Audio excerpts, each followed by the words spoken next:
काय करू लागले रे?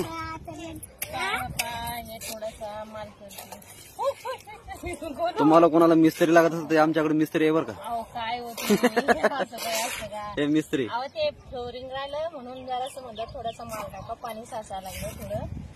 मग आता थोडासा माल टाकल्यापेक्षा आपण फ्लोरिंग करणार आहो ना. मग कशाला कालवा लागली तू?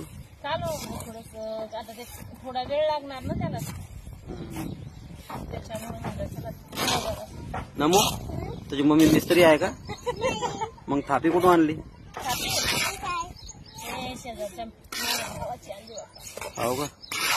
पाय नको देऊ, पाय बोलो कपड्यावरती बोलो. सर्दी झाली तुला? रुमाल ठेवायचं जवळ, असं करू नये. जरा सिमेंट जास्त झाली का? पाय नको टाकू तू. सिमेंट जास्त झाली रे. नाही नाही हे पाय नाही असंच पाहिजे. बोलू थोडस टाक.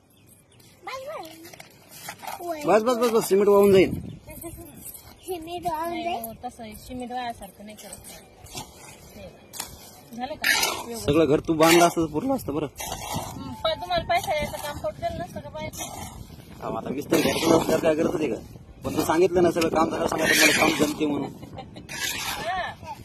सांगितल्यावर मग मला पाहायचं कामच नव्हतं. बापू असं मांडी घालून जर काम करत म्हणलं घर आपलं 6 वर्ष गेलं असतं. हे मागं तुम्हाला दिसते ना बिल्डिंग भावांनो, हे आहे सरकारी दवाखाना.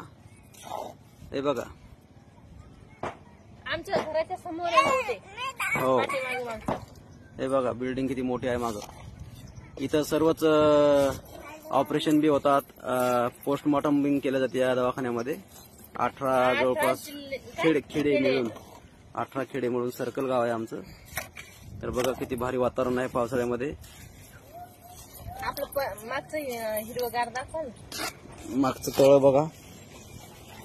हे बघा तळ्यात पाणी आलंय आता. हे आमचं गाव. हे बघा पाळेश्वर मंदिर दिसते का तुम्हाला? झूम करून दाखवतो. हे बघा हे मंदिर आहे. हे बघा गाव. हे बघा दवाखाना. दवाखाना तुम्हाला झूम करून दाखवतो. हे का हे साईडला जी खोली दिसते झाडाच्या मधामध्ये ती पोस्टमॉर्टम खोली आहे. हे बघा मोठा एरिया आहे दवाखान्याचा.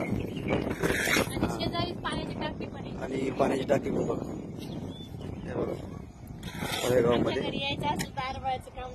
2 टाक्या प्लस एक शेजारी आहे छोटीशी. अशा 3 टाक्या आहेत पाण्याच्या. पण अजून त्याच्यामध्ये काही पाणी आलं नाही बरं का.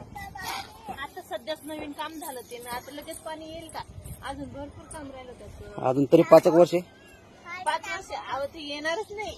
कारण कोणाचंच लक्ष नाही त्याच्यावर. सरपंच नाही, गावातल्या लोकांचं